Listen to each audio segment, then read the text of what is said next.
Enseignement 0. Onjikuden.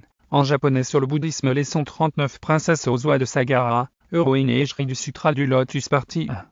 Dans les sutras antélotusiques, les portes de la grande maison de la bodhéité étaient hermétiquement fermées aux femmes. Cependant, lors de la grande assemblée du pic de l'aigle, l'ainsi venu fracassa celle-ci, et décida d'y accueillir. Et cela à bras ouverts, la gent féminine. La première femme à jouir de ce privilège fut la princesse Ozwa, fille de Sagara, le roi sage qui fait tourner la roue. L'indispensable retour sur les sutras antélotusiques. Les sutras antélotusiques, dans leur rapport à la gent féminine présentée, sinon la triple du moins la quintuple caractéristique d'être le dharma faisant des femmes. Des missionnaires de l'enfer en vue de détruire les graines de la bodhéité, des êtres handicapés par les 5 obstacles, des êtres englués dans les 3 obéissances, des êtres au corps souillés par les règles, in fine des ikantika. Les femmes perçues, en tant que des missionnaires de l'enfer en vue de détruire les graines de la bodhéité. Le sutra de la guirlande de fleurs, compilation des enseignements professés par le Bouddha juste après son illumination, est considéré comme apparaissant en deuxième position. Dans la hiérarchie des enseignements Shakyamuni après le sutra du lotus, s'est réservé la primeur d'engager les hostilités contre les femmes. Les femmes sont des messagers de l'enfer qui peuvent détruire les graines de la bodhéité. Elles ressemblent peut-être à des bodhisattvas, mais dans leur cœur, elles sont comme des démons yaksa. La perception des femmes par le sutra de la guirlande de fleurs est cousue de fil blanc. Elles sont en mission commandée pour les démons yaksa, à l'effet de s'opposer vigoureusement à toute atteinte de la bodhéité. Détestant celle-ci, logiquement elles ne peuvent y être éligibles. Les femmes perçues, en tant qu'handicapées par les 5 obstacles. Premièrement, elles ne peuvent pas devenir un brahma. Deuxièmement, elles ne peuvent pas devenir un chakra. Troisièmement, elles ne peuvent pas devenir un roi démon. Quatrièmement, elles ne peuvent pas devenir un roi qui fait tourner la roue. Cinquièmement, elles ne peuvent pas devenir un Bouddha. Les femmes perçues, en tant qu'engluées dans les 3 obstacles, les 3 obéissances sont un code de conduite confucéen, qui exigeait que les femmes obéissent. Primo, à leurs parents dans leur enfance. Doxio, à leurs maris après le mariage. Tertio, à leurs enfants mâles dans la vieillesse. Il faut noter que les 3 obéissances ne sont pas des sens sutrasiques. En effet, aucun sutra ne les évoque a fortiori ni les systématise. Il s'agit tout simplement d'un code de conduite traditionnel, qui a été incorporé au bouddhisme. Les femmes perçues comme ayant un corps souillé. Cette conception de la femme souillée par les règles ou sang menstruel, caractéristique essentielle de la féminité et très définitoire majeure de la fécondité féminine, n'est pas une construction bouddhique, elle est antérieure au dharma du Bouddha. Elle existe chez tous les peuples de la terre, et malheureusement continue d'avoir pignon sur rue. Shariputra l'évoque d'ailleurs, dans le sutra du lotus, pour contester l'atteinte de la bodhéité par la princesse Ozwa. Ton corps est souillé, et n'est pas un vase pour la loi. S'agissant du rapport du bouddhisme aux menstruations, il faut dire qu'aucun sutra, même antélotusique, ne stigmatise vertement la femme réglée. Il en va pareillement des écrits du Daisanin, de Tiantei, Nanyu, Miaol. Le Sangha, au demeurant, ne ferma jamais ses portes aux jeunes filles piquées par le virus de la vie monastique. Les restrictions qui leur étaient imposées n'étaient pas forcément plus sévères que les règles auxquelles devaient se soumettre leurs aînés libérés du cycle menstruel. Les femmes catégorisées, in fine, icantiques à le sutra du nirvana, le sutra clôtural, compare les icantiques à des arbres morts, ou à des montagnes rocailleuses arides pour toute culture. Pour le sutra post-lotusique, ce sont des graines brûlées, qui même arrosées par une douce pluie ne pourront pas croître. Enfin, le sutra enseigné dans le bosquet d'arbres ça conclut. Des pierres brillantes plongées dans l'eau trouble ont le pouvoir de le clarifier. Mais, si on les jette dans la Bouddha Zikantika, elles ne peuvent la purifier. Ainsi, sous l'empire du dharma antélotusique, les femmes vivaient dans le déni de bodhéité, rasaient les murs dressés entre elles, et la grande maison du Bouddha. Le dharma lotusique va y mettre un terme en opérant une révolution, qu'on qualifierait aujourd'hui de copernicienne. L'ouverture de la bodhéité à la gente féminine à travers l'atteinte de l'illumination de la princesse Ozwa. La révolution lotusique. L'ouverture de la bodhéité à la gente féminine. Le dharma lotusique, relativement à l'atteinte de la bodhéité par les femmes, est fondé par l'histoire métaphorique de la fille du roi dragon, qui se libéra des souffrances de la naissance et de la mort au cours de la cérémonie dans les airs.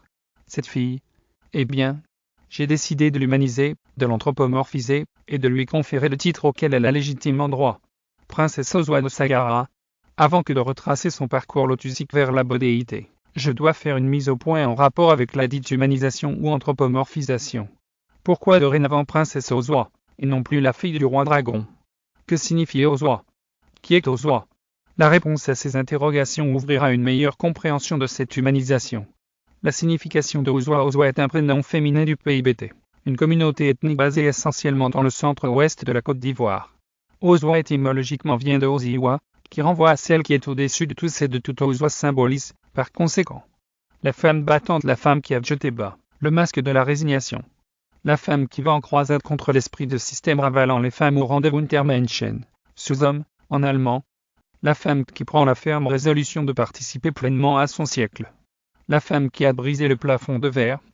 La femme qui, n'inscrivant nullement sa démarche dans une logique de guerre des sexes, décide du vrai pour le bonheur de tous et de toutes. La femme à l'esprit brillant, à l'esprit de recherche, qui perçoit les problèmes de ses congénères et tente que vaille d'y apporter une solution. La femme qui est fermement résolue à enlever le malheur, ku, en japonais, pour donner le bonheur de ku, en japonais et à tout le Jambudvipa, le continent sud, la planète Terre. Au regard de ce qui précède, c'est un truisme que de dire que l'être, qui symbolise l'atteinte de la bodhéité par les femmes, mérite de s'appeler Ozwa. Le sens profond de l'anthropomorphisation de la fille du roi dragon d'un point de vue non seulement lotusique mais aussi bouddhique, la fille du roi dragon doit être appelée dorénavant princesse Ozwa de Sagara pour 3 raisons essentielles. Primo, elle symbolise l'atteinte de la bodhéité par la jante féminine.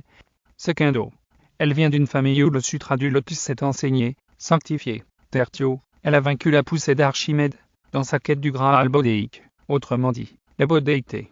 Son Altesse royale Ozwa de Sagara, symbole de l'atteinte de la bodhéité des femmes. La cérémonie dans les airs, une fresque métaphorique d'entrée de jeu. Il faut dire qu'à l'image de la cérémonie dans les airs qui est une grande fresque métaphorique, et non un événement historique, la séquence lotusique de l'atteinte de la bodhéité par la princesse Ozwa est une métaphore. Le chapitre, Oben, moyens opportuns, a beau universaliser l'atteinte de la bodhéité, autrement dit avoir rendu éligible à l'illumination, les êtres non humains et les végétaux. Il demeure que pour atteindre le pic du mont Sumru, il faut être un être humain, qui plus jouit de tous ses sens. Le désir de tous les êtres non humains, est de renaître un jour sous une forme humaine, passage obligé vers la bodhéité. Des sutras ne disent-ils pas, que tous les trésors du monde, ne valent pas un seul instant de vie humaine, et que le corps humain est le juste réceptacle des enseignements bouddhiques? C'est dire que l'atteinte de la bodhéité ne peut faire l'économie d'une renaissance sous une forme humaine. Le principe d'Ichinen Sanzen n'est qu'un principe théorique. C'est connu. Le fossé entre théorie et pratique est parfois une réalité implacable. Ceci expliquant cela, il s'avère impérieux de donner un visage humain à l'être, qui symbolise l'atteinte de la bodhéité par la moitié du Jambudvipa, le monde entier. La cour du roi Sagara, un sanctuaire du Sutra du Lotus. Le Sutra du Lotus nous apprend que son Altesse royale Ozwa a reçu de Manjusri l'enseignement qui lui a ouvert grandement les portes de la bodhéité dans l'enceinte du palais de son père, le roi dragon, Sagara, situé sous la mer. C'est dire qu'Ozwa est né sous une bonne étoile. Sans doute est-elle une Fukushi, terme désignant un ou une enfant né dans une famille de pratiquants. Son père, le roi Sagara a pour ainsi dire fait allégeance au Sutra du Lotus. Un tel souverain, qui vit dans la vénération du Sutra du Lotus, outre qu'il a engendré une fille d'une très grande dimension, ne doit-il pas être qualifié de roi sage, roi qui fait tourner la roue? Moi, je pense que oui. Pour mémoire, un roi sage, ou un roi qui fait tourner la roue, est un roi qui gouverne le monde suivant les principes de la justice, et non par la force. En bouddhisme, il symbolise la bonne gouvernance. Même si dans la littérature bouddhique, Sagara n'en est pas un, eh bien, moi, je lui donne ce titre. Cette nouvelle donne est parfaitement en accord avec le bouddhisme, qui étend ce qualificatif à tous les souverains qui mettent en accord leur règne avec les principes du Sutra du Lotus. Notons que dans la mythologie bouddho-indienne, ces rois sages sont au nombre de 4. Ces rois, moi, je les appelle Gbosagnon. Gbosagnon signifie littéralement en langue bété, l'homme qui enlève la guerre ou la palabre. En langage académique, il renvoie à homme de paix. Son Altesse royale Ozwa de Sagara, un exemple de courage et d'abnégation. Son Altesse royale Ozwa, un exemple d'abnégation. Le chapitre 12, objet de mon étude, nous dit qu'Ozwa a émergé. Autrement dit, elle est sortie de l'océan. Elle a donc vaincu la poussée d'Archimède. Pour mémoire, la poussée d'Archimède est la pression exercée par un liquide, un cours d'eau sur un corps immergé. La poussée d'Archimède représente les difficultés par elle rencontrées, au-delà d'elle, par les femmes sur la route de la bodhéité. Et par extension, renvoie aux obstacles qui jonchent la route vers la bodhéité. Après avoir ingéré cette capsule didactique, il vous sera loisible d'approfondir vos connaissances sur cette thématique en vous référant à mes sutras, écrits d'un Bouddha, en sanskrit, où elle est longuement développée. Ces sutras sont disponibles, en français, version originale, en anglais et en allemand en livre broché, et en e-book Kindle sur tous les sites de vente Amazon. S'agissant des liens Amazon KDP de mes sutras, priez à vous référer à mes profils TikTok ou Facebook ou encore à la leçon 11 de mes enseignements. Toutes mes vidéos sont compilées sur mes 3 chaînes YouTube. Kosenrufu TV, English Kosenrufu TV et Kosenrufu Vile. Pour les liens de ces chaînes, voir ma bio, ou allez sur Google et tapez l'intitulé de la chaîne de votre choix dans la barre de recherche.